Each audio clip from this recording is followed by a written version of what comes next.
যদি এমন হতো একতালিতে রূপকথার গুপি বাঘার মতন পৌঁছে যেতাম পরেশনাথ পাহাড়ে, সেটা কি এমন ভালোই না হতো বলুন? সেটা আর এ জীবনে সম্ভব হলো না, তাই ট্রেনে করেই যেতে হলো আমায়। আর আমি আপনাদের হোস্ট রাজা গল্প শুরু করলাম রাজা মন পাগলের ব্লগ। বন্ধু, ফাইনালি আমি আজকে বেরাচ্ছি। আমি রেডি হয়ে গেছি, আমার ব্যাগপত্র পুরো রেডি। আমি এখন বাইরে বৃষ্টি হচ্ছে বলে একটা ছাতাও নিয়েছি। হাওড়া স্টেশনে গিয়ে আপনাদেরকে বলবো আমি কোথায় যাচ্ছি। এখন বলবো না, একটু সাসপেন্স থাক আপনাদের মধ্যে। বেরিয়ে গিয়ে বলছি, বাইরে বৃষ্টি পড়ছে, দেখি যাই, আস্তে আস্তে বেরাই। ওই জন্য 11:35 ট্রেন রয়েছে, আমি অনেকটাই আগে বেরিয়ে পড়েছি। এখন বেরাবো, এখন বাজে আপনার 8:39। চলুন তাহলে বেরানো যাক।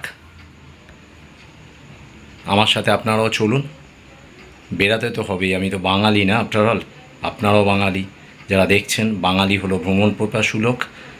সুন্দরভাবে চলুন, ঘুরে আসি, আপনারাও আমার সাথে চলুন। লাগেজ রেডি, সমস্ত নেওয়া হয়ে গেছে সব। ড্রাই ফ্রুটটা ওখানে গিয়ে কিনবো, রেডি আমি পুরো। চলুন তাহলে। দেখেন আমার ভাগ্যটাও কত ভালো, সঙ্গে সঙ্গে দেখুন মেট্রোও চলে আসছে। শুধু একটু যে বৃষ্টি হচ্ছে, প্রচুর বর্ষাকাল তো বৃষ্টি হবেই। এরকম মেট্রোও চলে এলো। যাই একসাথে, আপনারাও চলুন আমার সাথে, ঘুরে আসি সবাই মিলে। এই মেট্রো চলে এলো।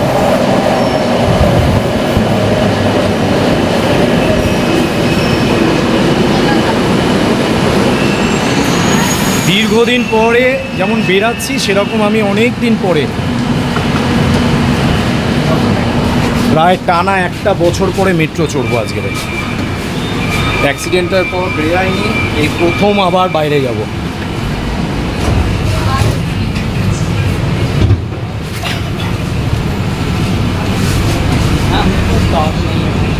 চলুন তাহলে হাওড়া স্টেশনে গিয়ে আপনাদের সাথে দেখা হবে। পরবর্তী স্টেশন ফাইনালি আমি এতে চলে এসেছি, হাওড়া স্টেশন।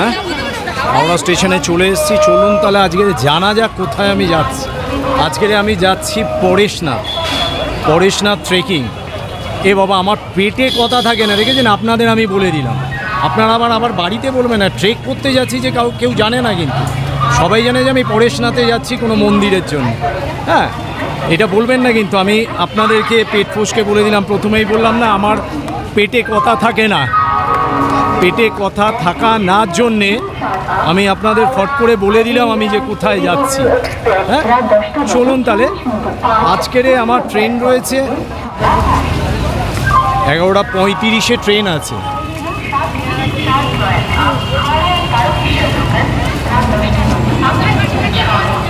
এখান থেকেই যাওয়া যাক, চলুন। জিজ্ঞেস করে নেওয়া যাক মুম্বাই মেলটা কোত্থেকে ছাড়।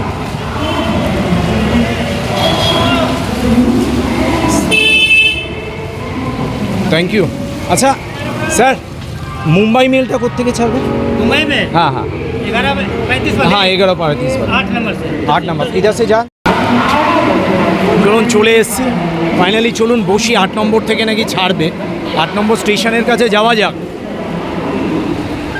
অনেক দিন পর, প্রায় 1 বছর যাবৎ প্রতীক্ষা করছি। এটা সবই পুরোটাই তৎকাল থেকে কাটা হয়েছে। আমি তৎকাল থেকে কেটেছি, কোনো ঠিক ছিল না। হঠাৎ চলে আসলাম যে চলো যাওয়া যাক আজকে। বেরিয়ে তৎকাল থেকে কেটে চলে এসেছি 8 নম্বর থেকে। দেখি এটা 9 8 এখান থেকে ছাড়বে। এখনও ট্রেন কি দিয়ে দিয়েছে? না, ট্রেন দেয়নি। 12-3-21 মুম্বাই মেল আজকের 11:35 এখান থেকে হাওড়া স্টেশন থেকে ছাড়বে। 4:26 নাগাদ পরেশনাথে পৌঁছাবো। আবারও বলছি, আপনাদের প্লিজ আমার বাড়িতে বলবেন না যে আমি ট্রেকিংয়ে যাচ্ছি। আজকের আমি বেরালাম, কাল ভোরবেলায় পৌঁছাবো। ভোরে ওখান থেকে মধুবন যাব, মধুবন থেকে ওখান থেকে ট্রেক শুরু করব পরেশনাথের 27 কিলোমিটারের পথ। ওখানে অতিক্রম করে পরেশনাথের মন্দির দেখব, মন্দির দেখে আবার রিটার্ন এসে আমি কালকের রাত্রেই আবার ফিরব। মানে আপনারা বলতে পারেন একদম কুজ্ঝটিকা সফরে আমি বেরিয়েছি, তাও কি মনের একদম সাহস নিয়ে, একদম উদ্যম সাহস নিয়ে বেরিয়েছি। তৎকাল কেটেছি, কোনো ঠিক ছিল না।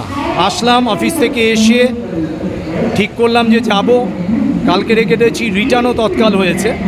চলুন তাহলে দেখা যাক ব্লগটা কেমন হয়। আর আপনারা কিন্তু আমার সঙ্গে থাকবেন, যেহেতু আমি দীর্ঘদিন পরে বেরাচ্ছি সেহেতু আমার সঙ্গে থাকবেন। আর আমি আশা করব আপনারা সঙ্গে আছেন। আর এখনও যারা দেখতে দেখতে সাবস্ক্রাইব করেননি, টুক করে একটু সাবস্ক্রাইবটা করে দেন, শেয়ার করে দেন আর আপনাদের বন্ধুবান্ধবদের সাথে।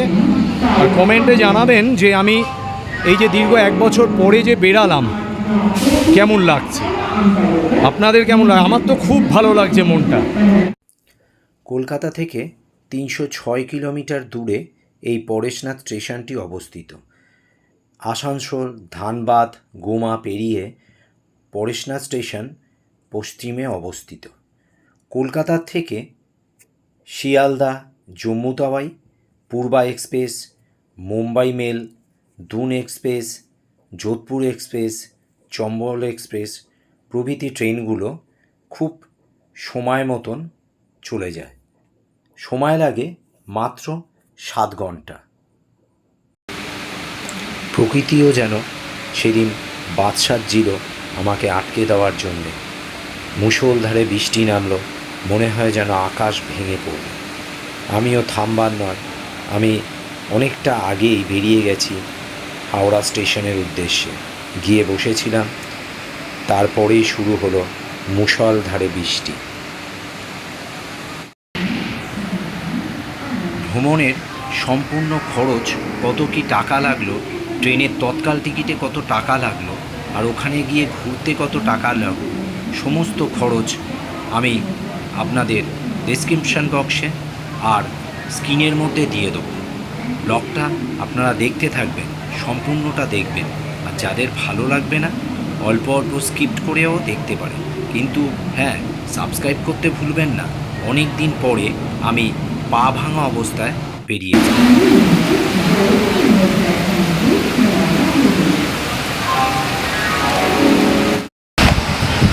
এখানে পেয়ে গেছি, এখানে আমার সিট, এই সাইড আবার 16 রয়েছে,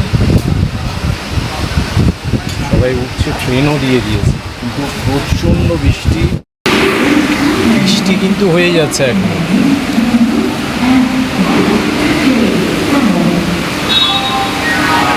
ট্রেন দিয়ে দিয়েছে, মুষলধারে আকাশ ভাঙা বৃষ্টি হচ্ছে। চলো দেখা যাক কীভাবে যাওয়া যায়। আমার মনে হয় ওখানে বৃষ্টি হবে না। আমি একটু বাইরে বেরিয়েছি, দেখুন কীভাবে জল পড়ছে, দেখুন কীভাবে জল পড়ছে। মুষলধারে বৃষ্টি হচ্ছে, মুষলধারে। দেখেন ট্রেন ছেড়ে দিল।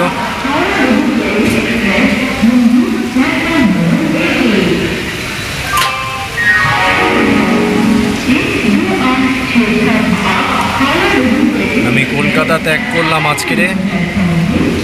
এবার 4টের সময় পরেশনাথ যাবে, দেখি।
ধানবাদ স্টেশনে এসে দাঁড়িয়েছে এখন 3:33 বাজে। 3:28 ধানবাদে ঢুকে গেছে।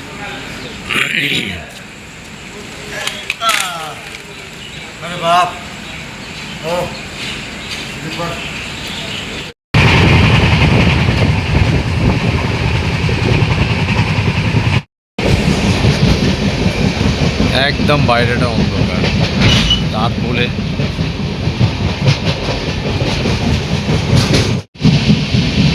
পারশনাথে মোটামুটি চলে এসছে। আর কিছুক্ষণের সময়ের অপেক্ষা যে আমি পারশনাথে নামবো, পারশনাথ স্টেশন, ওখান থেকে মধুবন যাব, তারপরে পারশনাথ স্টেশনের থেকে এর থেকে মধুবন থেকে ওখান থেকে ট্রেক শুরু করব পারশনাথ মন্দিরের উদ্দেশ্যে। আর দীর্ঘদিন পর এই যে ট্রেনের খটখটানি আওয়াজ কানে আসছে, অসাধারণ লাগছে, অসাধারণ, খুব সুন্দর লাগছে, এত ভালো লাগছে বলে বোঝাতে পারবো না। দরজার ধারে এসে দাঁড়িয়েছি, আরও যেন ভালো লাগছে, ঠান্ডা হাওয়া লাগছে গায়ে। কলকাতায় বৃষ্টি হচ্ছিল মুষলধারে, কিন্তু এখানে কোনো বৃষ্টি নেই, এটাই ভালো লাগছে। আর সারা রাত পারশনাথ যাবো এক উত্তেজনায় ঘুম হয় যে কখন পৌঁছাবো সেই পারশনাথ স্টেশনে। সেই জন্য বসেছিলাম চুক্তি করে, উঠে 4:15 দাঁত মাজলাম, চা এলো, চা খেলাম, চা খেয়ে এই গেটের ধারে দাঁড়িয়ে আছি। আর এই ট্রেনের যে আওয়াজটা, এই আওয়াজটা উপভোগ করছি। এমনি চোখে আমি একটা পাহাড় দেখতে পাচ্ছি দূরে, কিন্তু অন্ধকার বলে বাইরে দেখতে পাবে না, ক্যামেরায় আসবে না, কিন্তু পাহাড় দেখা যাচ্ছে, বাইরে পাহাড় দেখতে পাচ্ছি, সামনেই পাহাড়, পাহাড় রয়েছে, ক্যামেরায় আসবে না, ওই জন্য আর বাইরে নিচ্ছি না। খুব আনন্দ লাগছে। দূরে যে আলোগুলো রয়েছে সেই আলোগুলো দেখা যাচ্ছে, আর কিচ্ছু দেখা যাচ্ছে না, কিন্তু খালি চোখে দূরে পাহাড়গুলো দেখা যাচ্ছে। এই পাহাড়ে সাইডে টিলা রয়েছে, ওই টিলার মধ্যেখান দিয়ে যাচ্ছে গাড়ি।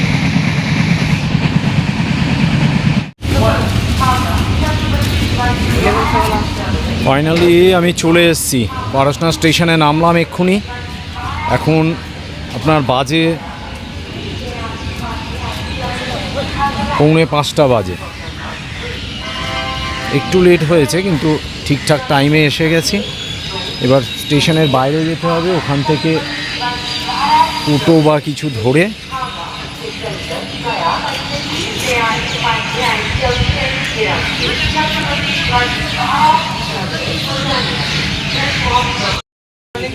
नहीं नहीं नहीं नहीं नहीं 2:30 हो जाएंगे।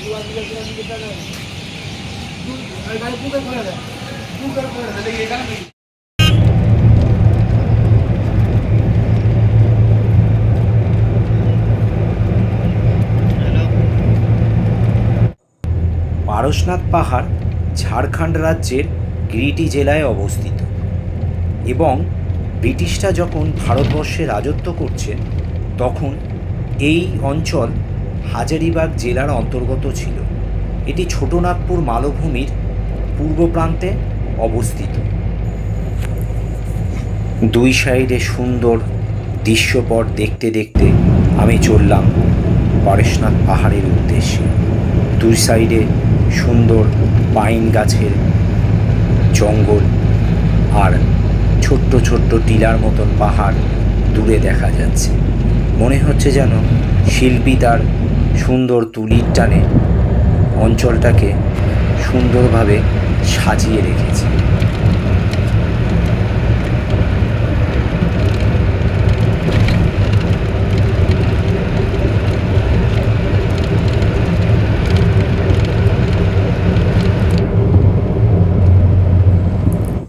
ওই যে দূরে সুন্দর পাহাড়টি দেখা যাচ্ছে, খালি চোখে যেন আরও ভালো লাগছিল। ছোট ছোট ক্যানভাসের মতন কি সুন্দর যেন পাহাড়গুলো আবছা কুয়াশায় মোড়া তাকিয়ে রয়েছে ঠিক আমার দিকে, আমাকে হাতছানি দিচ্ছে তাড়াতাড়ি তাদের সঙ্গে দেখা করার জন্য।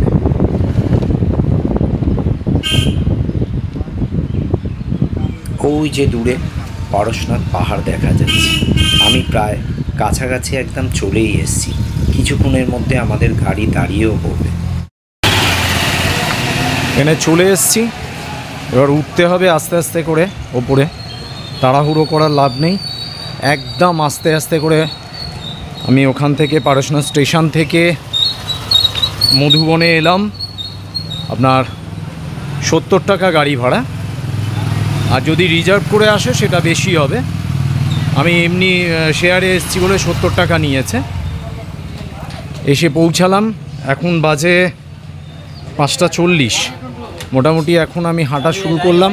नहीं नहीं नहीं नहीं भाई, बाइक से नहीं जाएंगे, घूमने आए हैं, बाइक से कहाँ जाएंगे। এখান থেকে পুরো আস্তে আস্তে আস্তে আস্তে হেঁটে হেঁটে উঠতে হবে। চলুন যাওয়া যাক তাহলে। এই দোকান থেকে একটা লাঠি নিয়েছি, ভালো দেখে একটা লাঠি দেন দাদা, শক্ত দেখে একটা লাঠি।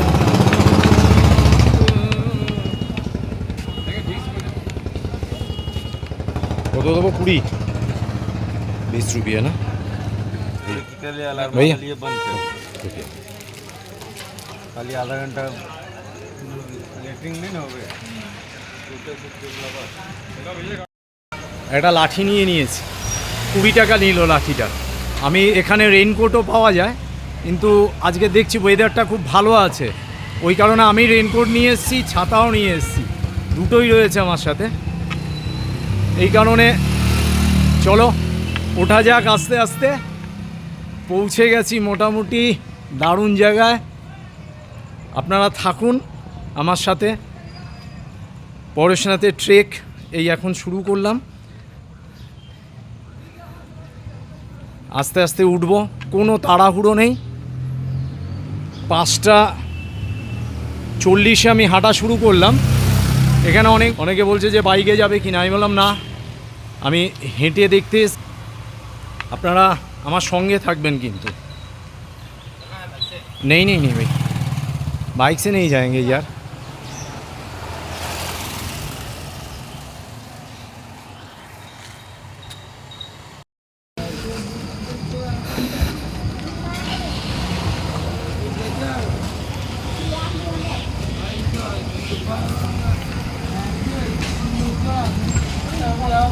গোবর শুভ খুব।